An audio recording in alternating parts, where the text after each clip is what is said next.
My name is Jay Sugarman, and I want to welcome you to Museum Open House. This ongoing series features and highlights many of the outstanding museums and other cultural institutions. The main purpose of most programs is to inform viewers about current and upcoming exhibits, various programs, resources, and other opportunities that are available for the general public. Today via Zoom, we're fortunate to have as our guests Ned Suesat-Williams and his brother, Bertie Terrilliams. Together with Chase Coley, Ned and Bertie are the founders, developers, and directors of the Crab Museum, which is located in the seaside town of Margate, England. During the program, we're finding out why and how the museum came about. We'll go on a behind-the-scenes tour, and in the process, come to better understand and appreciate the wide range of engaging exhibits and the many other opportunities that are available for the general public. Let's start by meeting Ned and Bertie and then hearing all about the Crab Museum. Welcome. So delighted you're both able to be here. Hello. Hi, Jay. So just to make it clear, I'm Ned and this is Bert. Hi. So yeah, and we are, as you say, both directors, founders, and all the other stuff. Sadly, Chase can't be here. He's in Wales at the moment. All right, very good. Well, needless to say, I was very intrigued when I first heard that there was indeed a crab museum.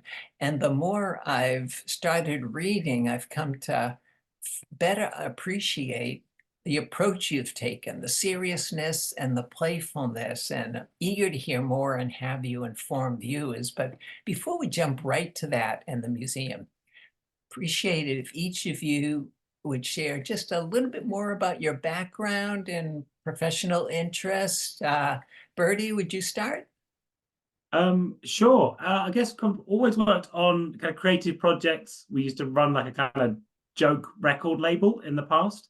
Many of them, they've always been kind of playful and like a bit silly, and a little bit of a, well, it's a slightly rude way of saying it, but to take the piss, as we would say in England. I don't know if you're allowed to say that on TV. But you did. But I did anyway, yeah, sorry. So yeah, I currently work for a kids magazine, like a comic, writing some of the content for it. But yeah, neither of us, and Ned will go through his background in a minute, but we're not crab people and we're not really museum people either. We're sort of kind of creative-y, righty kind of people. But yeah, I mean, that kind of gives you quite a good basis, really. So I was an archaeologist for a time, and then I was a teacher for a short time as well. And now here doing crabs, and I also do a bit of part-time work writing for children's stuff as well. So it's a broad scope of things. But then I think I won't do Chase too much of a disservice here, but Chase also isn't a science person. He's been like a builder for most of his life. Still does a bit of welding on the side as a day job. So we all have day jobs as well as museuming. But yeah, so none of us come from a traditionally scientific or museum-y background. We're untrained. But I think in our case, that's an advantage, because I think if you study marine zoology for 15 years and get to the point where you've got a PhD and you're an expert in crabs, and by that point, you probably don't want to talk to 7-year-old children about it. And to be a job of being a communicator, which is someone who's going to front a house in a museum and a museum curator, is a different kind of job to being like, a leading researcher or scientist about that. Like people often kind of conflate the two things, but knowing lots about the world are very admirable, but that is, knowing about the world is not exactly the same thing as conveying information about the world. And so I suppose we see ourselves, whilst definitely respect scientists, I think we kind of qualified scientists, I think we sort of fall more in the latter camp.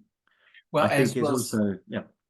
I was just going to say, as we'll soon see, it served you well that maybe lack of background and your background and the overall approach you've taken to developing the museum and the success it's had. Ned, would you like to follow up a little? I can't entirely remember. I distracted there for a moment. I think it's just really key that I think that we're not experts. And although in a for example, a bar setting, we might know slightly more about crabs than Jane Bloggs sat next to us. But that's the important bit is still enjoying talking about crabs, even in a bar setting. That's the important thing. And then I think the question that comes to maybe all of us when we first hear about the museum, and especially about your backgrounds now, why crabs? Do you want to start with this? Okay, well, first of all, to directly address the question is because crabs are amazing creatures. So are many creatures, but we'll kind of get to that in a moment. To give crabs their kind of the time of day is that they are keystone species in many different ecosystems. They can be predators, they can be prey. You get them all over the world. There's over 10,000 species of them. We don't really know exactly how many. Find them, like I say, all over the world. They're ancient. They predate humans. They, by a long way as well. Some of them predate the dinosaurs. And they're very important for life on Earth, yet very few people really think about them often at all. And the very fact that we have to answer this question all the time, which is why crabs, implies that people don't think about crabs very often. And obviously we knew that when we were coming up with the idea. That was part of the concept, in that we wanted to choose an animal that is forgotten, underestimated, that's not particularly photogenic. I wanted to point out how those things that might seem a little bit alien to us kind of squidgy mammals, they are the things that life on Earth as we know it depends on. And then how about the museum itself? How did that come about? The planning, the process, a lot goes into that. First, you have your content, I get the crabs, but how did everything else fall into place? Well, I mean, a museum is, there are reasonably strict-ish rules on what a museum is. A museum should hold objects for the public good. That's kind of what a museum does. But it doesn't necessarily need to just hold objects. It can also hold ideas. And when we kind of realized that you can kind of actually take a museum in a different direction, then it kind of became obvious that really a museum can be whatever you imagine it to be. You could have a museum in your cupboard of things that you found interesting, so long as it was for the public good, you could argue. So a museum really is quite a freeing format, and there are fewer rules about it than what people might say. And also, if you do it yourself, you don't have who you're answering to. So you can make a crab museum. Maybe a crab museum is an entirely different concept. But yeah, a museum is a kind of quite a freeing vehicle with which to explore ideas, I suppose. And I think, yeah, and also these ideas, we kind of thought up the idea in a more sort of structured way, basically right at the start of the pandemic. And when COVID hit, it was one of those ones where it's like, okay, we've had this daft idea. Do we give it up? Now it's do we give it up or do we double down? And we said, right, we now have, our other work sort of dried up. We were kind of, going on sort of like, it was a very weird, chaotic time, but we just thought, right, we're going to spend this doing the thing that we otherwise wouldn't have done. And I think actually, had it not been for COVID, it might not have happened because we wouldn't have physically had the time to commit to it. What were some of the major challenges to pull this off? I think the plasterboarding. The plasterboarding was quite a big one. Yeah. So we built the entire place ourselves as well. So we managed to get the space, but it was a cold building, entirely unfit for purpose. So we rebuilt the entirety of the inside. We built all the walls. We did all the plumbing. We made it so it was as sort of eco and insulated as possible. So and we had to do all of this building work. So we're doing building work during the pandemic. We're thinking about the idea also during the pandemic, all at the same time. So it was an ideal way to keep ourselves very, very busy. And Chase, he really sort of came into his own in terms of that, because he is also a builder. So we physically did a lot of it. And when they're talking about the challenges, I have a very, very specific memory of very specific challenges of, standing on top of a ladder, holding up big sheets of plasterboard whilst Chase is drilling in plasterboard. And I think they're also the kinds of challenges the museum directors don't usually have to do as well. They just they get somebody else to do it. But if museum directors did undergo those challenges and did like know their museum as intimately, then perhaps museum directors might act differently within their museum. Nice. Before we enjoy a terrific videotape that you've put together where you're both taking us through the museum, just a very brief overview maybe of the type of things we're gonna enjoy in the clip. Well, you kind of see us introducing some of our favorite exhibits. The exhibits kind of do change a little bit as well. So if any of your viewers ever visit, they'll probably see something slightly different. But we take the visitors through the kind of evolution of crabs. We talk about evolution itself. We talk about crab life cycles. We kind of take a few specific case studies.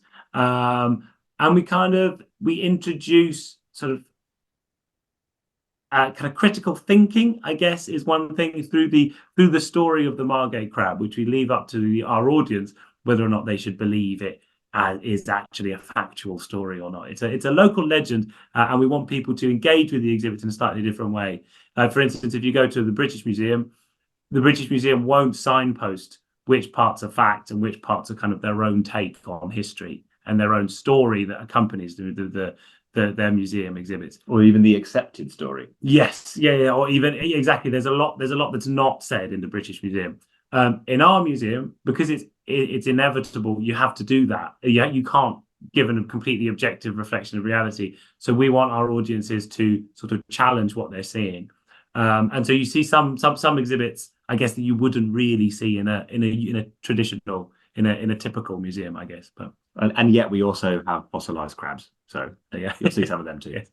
No, it's a great blend of all the objectives you have in mind, and you've done such a good job and really appreciate having this clip. So let's sit back and enjoy it now, and then we'll continue our conversation. Hello, welcome to the Crab Museum. My name's Bertie. And I'm Ned. And we are 2 out of the 3 directors of the Crab Museum. So we are a free entry, independent, award-winning science museum in Margate, Kent. Let's show you around. Yep. In this part of the museum we talk about crab evolution, we talk about where they've come from. We've got some cool fossilised crabs here. We talk about evolution and how natural selection works. In fact, last year we had Professor Chris Stringer from the Natural History Museum, and he said that this was one of the best explanations of evolution that he'd seen. And he is the person that came up with the out of Africa theory. So yeah, it's quite impressive. Well, we were quite impressed by him thinking that we were impressive, so that's quite cool, eh? What have we got over here?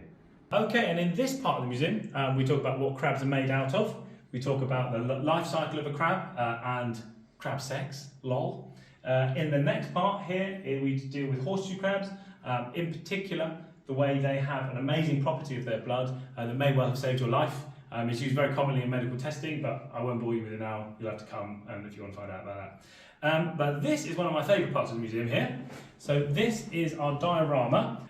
So all of the crabs we have in here, we've got spotted reef crab, horrid elbow crab, we've got lobster coconut crab.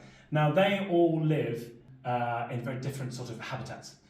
So you would never see them in one place. So when we were making the museum, we didn't want to put them in a realistic setting because that would be misleading. So we thought it would be less misleading to put them in a model of a sort of English village in 1926. Memory and history is formed differently depending on your sort of political beliefs and your sort of pre-held sort of opinions. So this is the side of England in the 1920s that we like to remember, told through the story of crabs, and this is the version of history that we like to forget. So we have on one side we have suffrage, cricket, the pub landlord drinking a foaming nut brown ale, and on the other side we have social strife. We have fascist crabs, we have striking crabs, we've got sort of brutal police crackdowns, we've got industrial action, all sorts of stuff. And this is one of the ways in a museum that we try to sort of smash biology in with history, politics, philosophy, and other interesting things. And on the subject of interdisciplinary approaches to having a museum, In this room, we've got, we talk about colonialism quite a lot. We talk about these postage stamps, the majority of which are from the British Empire and their overseas possessions. They all feature crabs, of course. It's all about how power is construed, how power is shown through ownership over an animal. So we've got a modern-ish example of that here. And then over here, we've got a selection of coins, some of which are from the Kingdom of Akragas, which is just an island off of the bottom of Sicily. And that is a now long dead empire, and they had crabs on their coins too. So that's cool. We like to kind of blend things that are tangential, and then actually, when you really drill down to them, when you actually think about why there is a crab on a coin, it takes on a sort of reality and it makes sense as to why we have it in a museum. This is a kind of classic museum artifact, but it's got a crab on it, and that's why it's here. We also, over here, have the uncomfortable truth, like it or not. Do with that what you will. And back in this part of the museum, we have the legend of the Margate crab. So this is supposedly the claw of the legendary Margate crab, a gigantic kind of Leviathan-like crab who was supposedly caught here in the 1800s. There's a long and complicated story, as there often is in local museums, about how the crab was caught, but of course the whole thing is nonsense that we invented. And the reason we did that is because we wanted to use it as a device for showing the difference between facts and stories. The rest of the content in the museum obviously is fact. There's some opinions thrown in sneakily as well, but we're using it as a way of trying to teach children the differences between types of knowledge and how the main number one job of a scientist is to be able to tell the difference between things that seem a bit silly, things that don't stand up to scrutiny, and things that can be supported by evidence. And so far this has been a very successful way of encouraging children to think more philosophically about what science is and what stories are. And here we are at the Crustacean Identification and Magnification Station, where we have lots of different specimens that we put under our microscope. For example, this is the eye of a crab that we found on the beach. This is the antenna of a crab that we found on the beach. And here, surprise, surprise, once I get this into focus, go the other way, that is a sea urchin's anus. So we spend a lot of the time at the museum going through all of these various specimens with adults and children, talking about all the wonderful things that a crab uses to experience the world and general anatomy, pretty much anything that they might want to talk about related to any of these wild things that we have at our desk here. It's a fair kind of scientific free-for-all where it's based on sort of engaged questioning, which we then kind of retort back and ask questions back to the people that are visiting us. It's a lot of fun, actually, because we get to talk about bums. And of course, no museum would be complete without a gift shop, where we have a wide selection of stickers, things that we've made ourselves. We've got notebooks, things we've designed, pencils, temporary tattoos, a load of books. We sell quite a lot of them. Lots of kids' books. We've got loads of postcards, which we make ourselves design. Over here, we've got loads of really excellent merch. The t-shirts are a big winner. Greetings cards, loads of stuff. We pride ourselves on having the largest selection of postcards in Margate. I think we've got like nearly 80 different postcards. So as well as running a fully functioning museum, doing school visits, being open every weekend, that kind of thing, we also do events. We do evening events and sort of special events. We've done music things, everything from kind of like karaoke and a sort of metal drawing workshop and masterclass. We've also had talks on scientific topics. We've had talks on history and moths, lots of different topics, including one recently on, with Lucy Cook about sex and gender in animals and sort of queer animals, things like that. We also do kids readings, book readings. We've had some book readings here recently, they're very popular, and like a crab drawing workshop with author Anya Glazer. And we've got a great space for it here. It's fairly big, it's soundproofed, it's kitted out for sort of live streaming and recording, things like that. So it's a useful multifunctional space that we can use for events, readings, anything like that really. And as well as doing events in the museum, we also go outside. And one example of that recently was we went to Smugglers Festival, which is just a local festival down the road, and we did some talks there. Here is a clip of director Ned illustrating how a crab molts. So carcinologist Judith Weiss said that molting for crabs is kind of the human equivalent of crawling backwards out of a suit of armour, which is what he did.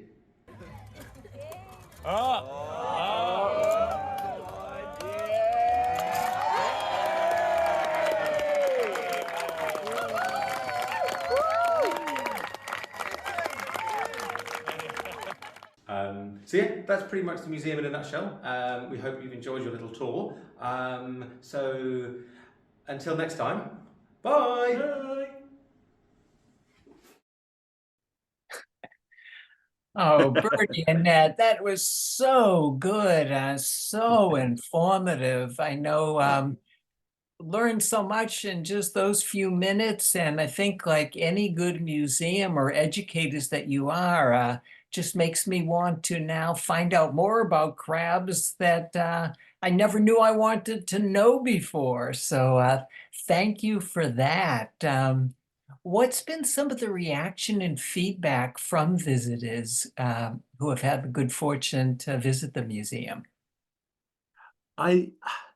Generally, I would say that it's overwhelmingly positive. I think probably every day that we're open, somebody tells us that it's the best museum that they've ever been to. And that's not saying that we are the best museum in the world. I'm just saying that people tell us that, which is quite funny because we weren't even aiming for that.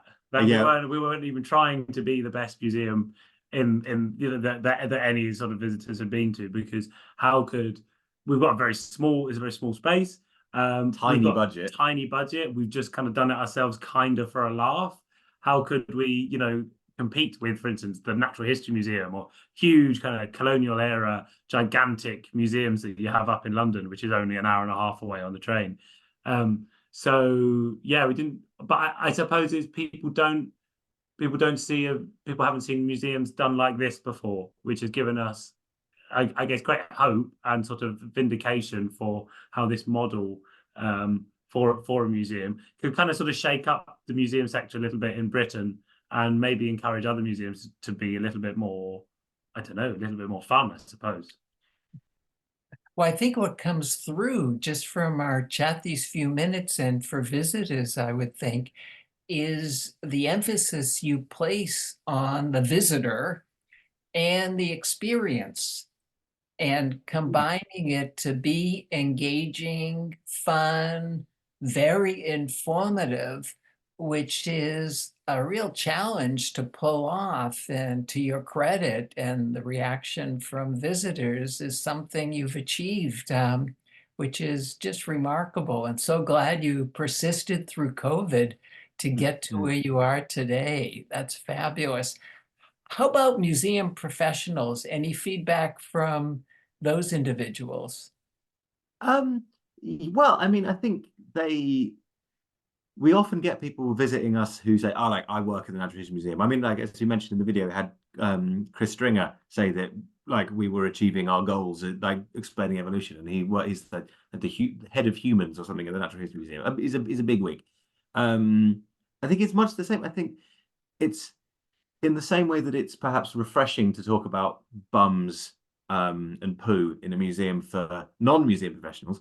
I think it's also refreshing for museum professionals to say, like, oh, actually, maybe we don't need to strictly be talking in this kind of authorized discourse way. We don't need to be saying, I have all the information. Here, take little bits of information from my hand here. Take this little bit. Can you handle learning about eyes? Like, no, you can't. No, I'll keep that bit of information back. Like, that's not how people want to learn. I think people want to learn and also talk about bums and also talk about poo and all sorts of things. People don't want to be put in boxes, and they want to be free to do what they want to do. Yeah, and I think a key thing that I've certainly heard this from people who work in museums who've come to visit, that they are allowed to say certain things, but because of funding constraints or because of there are big red lines on their sort of terms and conditions from sponsors or whatever, that there are certain issues that they just cannot talk about. And we don't have that. We're completely self-funded. We fund it through donations and through selling T-shirts and stuff. That's how we make like a very small amount of money. But we're kind of fiercely independent, and we can directly criticize fossil fuel companies or the political system, and we can make connections with the natural world and the human world that other museums just can't do. And I think that is, whilst obviously it'd be great to have a budget of millions and millions of pounds, with that budget obviously comes certain constraints. So whilst we don't have the benefits of £1 million, we also don't have the constraints. And that, I think that's very refreshing for museum professionals that have come, because they're like, we're not allowed to say that.